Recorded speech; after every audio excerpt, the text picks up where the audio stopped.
दोस्तों हम जानते हैं कि किस तरह से आर्टिफिशियल इंटेलिजेंस अलग अलग सेक्टर्स में हमारे लिए बहुत ज़्यादा यूज़फुल होती है, लेकिन आज हम जानेंगे किस तरह से आर्टिफिशियल इंटेलिजेंस डिफेंस सेक्टर में हमारे लिए बहुत ज़्यादा यूज़फुल हो सकती है।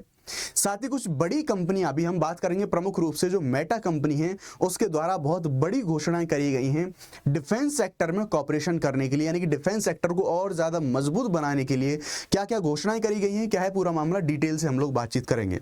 नमस्कार, मैं हूं आपका दोस्त शुभम सिसोदिया और let's crack UPSC CSE Hindi पे आपका बहुत बहुत स्वागत है। दोस्तों हम लोग जानते हैं कि एक करंट अफेयर के वीडियो में हम एक वैल्यू एडेड कंटेंट को समझने की, पढ़ने की हम कोशिश करते हैं। तो आज का जो हमारा ये वीडियो होने वाला है बहुत ज़्यादा इंटरेस्टिंग होगा। आगे बढ़ने से पहले मैं आपसे रिक्वेस्ट करूंगा प्लीज वीडियो को लाइक जरूर कर दीजिएगा। आगे बढ़ने से पहले आपके लिए एक इंपॉर्टेंट इन्फॉर्मेशन है, वो लोग आप देख लेंगे। ज्यादातर हो सकता है आप में से ज्यादातर लोगों ने ये अनअकैडमी की तरफ से जो सिविल सर्विस चैंपियनशिप टेस्ट होने वाला है, ज्यादातर लोगों ने इसके लिए अप्लाई कर दिया होगा। बेसिकली जैसा मैंने आपको बताया, जो ये टेस्ट होने वाला है 10 नवंबर को, मैं हमेशा अपने हर सेशन में बताता हूं आपको कि 10 नवंबर को ये टेस्ट होने वाला है। अनअकैडमी की तरफ से फ्री ऑफ कॉस्ट बहुत बड़े स्तर पर ये आयोजन हो रहा है और इस आयोजन में ये जो टेस्ट है इसमें जो क्वालिफाइड लोग होंगे उनके लिए 90% तक हम देखेंगे कि उनको जो स्कॉलरशिप है, जो सब्सक्रिप्शन है उनमें दी जाएगी। इतना ही नहीं, उसके साथ साथ बहुत सारे रिवॉर्ड्स, बहुत सारे प्लान्स उनके लिए हैं, जो कि लगभग 50 करोड़ रुपए का जो पूल है वो रखा गया है उन लोगों के लिए, जिसमें आपको जो बॉर्डर गावस्कर ट्रॉफी है उसका जो लैब मैच होने वाला है वो आपको ट्रिप दी जाएगी। साथ में इंडिया में ही एक लग्जरी 5 स्टार होटल में आपको जो स्टे है वो प्रोवाइड कराया जाएगा। आईफोन, मैकबुक, बहुत सारी ऐसी जो गिफ्ट हैं वो आपको दी जाएंगी। दरअसल 1 घंटे का टेस्ट होगा, 50 क्वेश्चन आएंगे और आपको 10 नवंबर को इसे अटेम्प्ट करना है।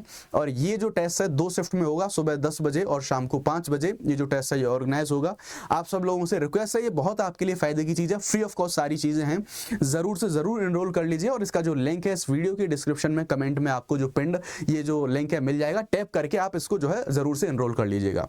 चलिए आगे बढ़ते हैं, पूरा मामला क्या है देखेंगे, क्या सारी घोषणाएं हैं मेटा के द्वारा जो घोषणा करी गई हैं उन घोषणाओं के बारे में हम बात कर लेते हैं।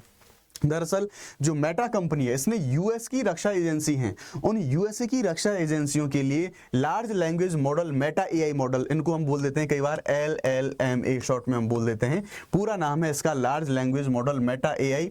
इन मॉडल्स को जो है ये खोले गए हैं, इनकी शुरुआत करी गई है।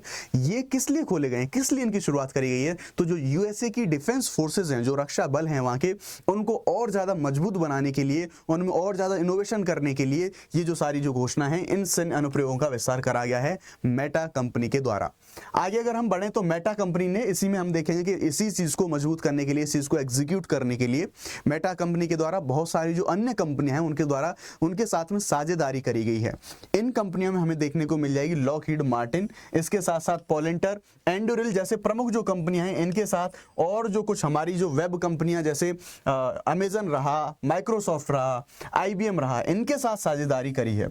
और ये साझेदारी के माध्यम से ही जो अमेरिका की डिफेंस फोर्सेज हैं उनको वहां पर जो एआई का यूज है वहां पर एआई को एग्जीक्यूट करा जाएगा उन फोर्सेज को ज्यादा स्ट्रेंथन करने के लिए। इन साझेदारियों के माध्यम से हम देखेंगे कि सैन्य और सुरक्षा एजेंसियां उन्नत भाषा मॉडल्स का यूज कर पाएंगे। अब इसका यूज कहां पर होगा, तो बेसिकली ये यूज हर लेवल पर हमें देखने को मिलेगा, चाहे तो हमारे जो फाइटर जेट हैं, जो विमान हैं, उनके रखरखाव के बारे में बात करेंगे। अभी मैं आपको आगे चल के बताऊंगा किस तरह से इंडिया में भी इस लेवल पे काम हो रहा है। विमान के रखरखाव के साथ ही जैसे मान लीजिए कोई ऑपरेशन प्लान होने वाला है, कोई ऑपरेशन लॉन्च करने वाले हैं जो फोर्सेस वगैरह हैं, तो वहां पर जोखिम का रिस्क कितना ज्यादा है, कितना ज्यादा जोखिम का अनुमान हो सकता है जो भी ऑपरेशन हो रहा है, उसके संबंध में वहां पर भी आर्टिफिशियल इंटेलिजेंस है, इसके द्वारा असिस्ट करा जाएगा, इसके द्वारा जो सहायता है वो सहायता ली जाएगी। तो इस स्तर पर एआई का यूज हम यहाँ पर देखने को हमें मिलेगा। अब जो प्रमुख बड़ी बड़ी कंपनियां हैं उनकी भागीदारी हमें यहाँ पर देखने को मिलेगी। साथ ही हम देखेंगे सोशल मीडिया प्लेटफॉर्म है वो भी किस तरह से इसमें लिंकेज रहेंगे, उनको भी हम समझने की कोशिश करेंगे। तो यहाँ पर ओरेकल बहुत ज्यादा रिनोन कंपनी है, ये सैन्य विमानों की मरम्मत के समय को कम करने के उद्देश्य से जो विमानों का रखरखाव है उनके जो डॉक्यूमेंट होते हैं, इन डॉक्यूमेंट्स का संश्लेषण करेगी और संश्लेषण करने वाले ऐसे जो सिस्टम है ये सिस्टम विकसित कर रहा है। तो कौन सी कंपनी विकसित कर रही है, ओरेकल के द्वारा ये जो पूरा प्रोग्राम है, ये पूरा प्रोग्राम चलाया जा रहा है। इसी प्रकार से एक और अन्य कंपनी के बारे में हम बात करेंगे तो स्केल एआई नाम की कंपनी है, वो इस टेक्नोलॉजी को राष्ट्रीय सुरक्षा जो टीम है इनके मिशनों के लिए कस्टमाइज करने का काम कर रहा है। तो आपको ये देखने को मिलेगा कि किस तरह से बहुत सारी कंपनियां हैं, वो सारी कंपनियां मिलकर आज के टाइम पे जो डिफेंस हमारी फोर्सेज हैं, डिफेंस सेक्टर में किस तरह से जो एआई है, आर्टिफिशियल इंटेलिजेंस है, उसका यूज हमें देखने को मिल रहा है। देखेंगे जो ट्रांजिशन है कि परंपरागत रूप से जो टेक्नोलॉजी की ओर चीजें मूव हो रही हैं वो चीजें हमें यहाँ पर प्रत्यक्ष रूप से देखने को मिलती हैं। इसमें ऑपरेशंस को प्लान प्लान करना, ये जो स्केल एआई के द्वारा जो विकसित करा जा रहा है कि अगर कोई ऑपरेशन होने वाला है तो उसकी जो पूरी प्लानिंग होगी, तो उस पूरी प्लानिंग में हमें आर्टिफिशियल इंटेलिजेंस का हस्तक्षेप देखने को मिलेगा। इसके साथ साथ जो खतरा है वो खतरा कितना हो सकता है, यानी कि रिस्क का कितना ज्यादा परसेंटेज है, कितना अनुमान लगाना है, इसका आकलन करना भी इस पूरे प्रोग्राम में शामिल होगा।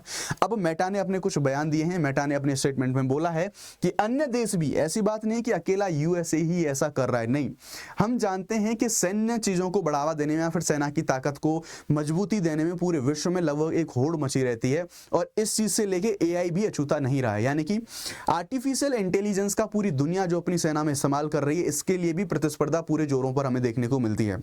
जैसे अगर मैं अभी आपको बताऊं कि सिर्फ अकेला अमेरिका ही नहीं, बल्कि आपको यूएसए, चाइना, रसिया, इनके द्वारा भी आर्टिफिशियल इंटेलिजेंस कितना ज्यादा यूजफुल हो सकता है मिलिट्री में, इसके महत्व को इनके द्वारा समझा गया है। और ये भी जो चीजें हैं जो आर्टिफिशियल इंटेलिजेंस है मिलिट्री में, उसको यूज करने के लिए अपने जो प्रोग्राम्स हैं, इनके लिए भी ये जो सारे प्रोग्राम हैं, ये प्रोग्राम चलाए जा रहे हैं। और आप देख सकते हैं ये सारे कॉम्पिटिटर, चाइना रहा, यूएसए रहा, ये चाइना और रसिया रहा, ये यूएसए के ही प्रतिस्पर्धी हैं। तो डेफिनेटली ये भी ऐसे जो स्टेप हैं, ऐसे स्टेप इनके द्वारा जो है उठाए जा रहे हैं, ये भी चीज हमें देखने को मिल जाती है। आगे हम बात करेंगे तो जो मिलिट्री में एआई के जो यूजेस हैं, ऐसी बात नहीं कि सिर्फ टेक्नोलॉजी का हम यूज करें, हालांकि मेटा ने ये भी बोला है कि मिलिट्री में अगर एआई का यूज हम जो कर रहे हैं तो उसके जो नैतिक पहलू हैं, उन नैतिक पहलुओं पर भी हमारा जो फोकस है, वो नैतिक पहलुओं पर भी हमारा जो फोकस है वो बना रहेगा।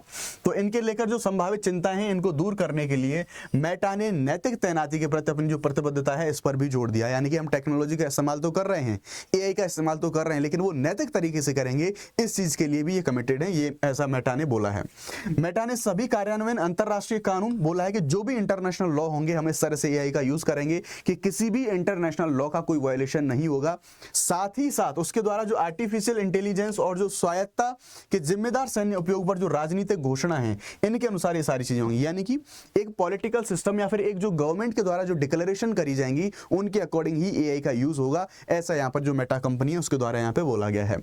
सैन्य अनुप्रयोगों से परे, यानी कि ऐसी बात नहीं। अब यहाँ पर हमें एक चीज देखने को मिलेगी, जैसे हम बात करते हैं ना कि एआई का यूज हम कौन कौन से सेक्टर्स में करते हैं, तो अभी तो मैंने जो घोषणाएं हैं वो बताई हैं डिफेंस सेक्टर की, लेकिन यहाँ पर और चीजें हमें देखने को मिलेंगी कि किस तरह से इन सारी कंपनियों के द्वारा जो डिफेंस सेक्टर है उसके बियॉन्ड जाके, उसके परे जाके अन्य क्षेत्रों में भी जो एआई का यूज है उसके लिए जो इनिशिएटिव है वो चलाए जा रहे हैं।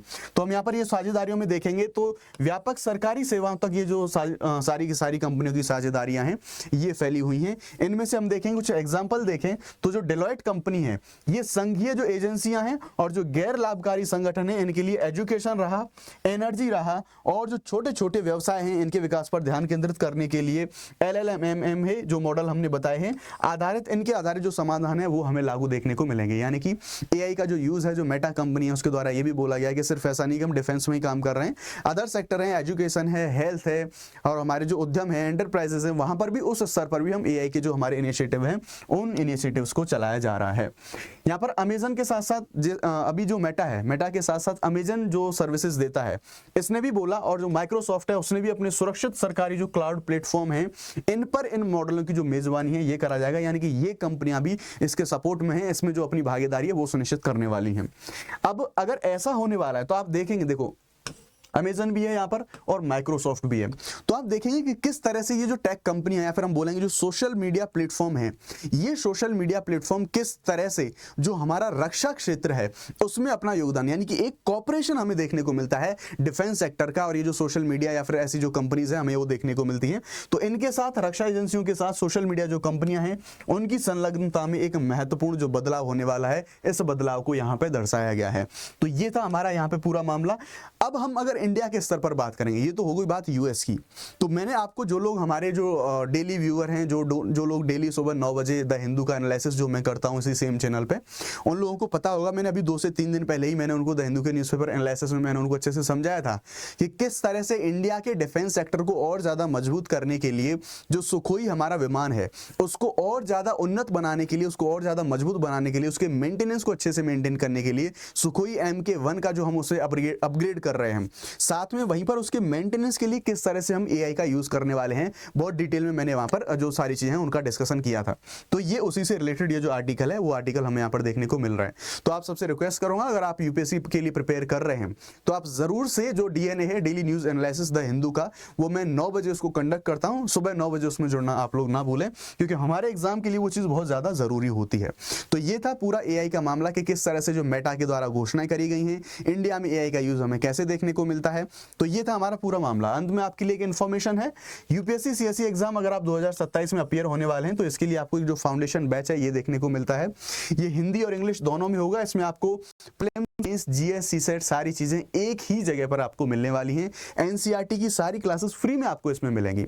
अगर आप इस बैच के लिए इंटरेस्टेड हैं तो आपको इसमें इसे परचेस करने के लिए आपको जो एक मैक्सिमम डिस्काउंट है वो मैक्सिमम डिस्काउंट आप अवेल कर सकते हैं। और ये आप मेरा कोड लगाएंगे, कोड है शुभ50, ये आप कोड लगाएंगे तो आपको ज्यादा से ज्यादा जो मैक्सिमम डिस्काउंट हो सकता है आप उसे अवेल कर सकते हैं। तो ये था पूरा मामला। आई होप वीडियो आपको अच्छा लगा होगा। वीडियो आपको अच्छा लगा तो प्लीज वीडियो को लाइक जरूर करें, चैनल को सब्सक्राइब जरूर करें।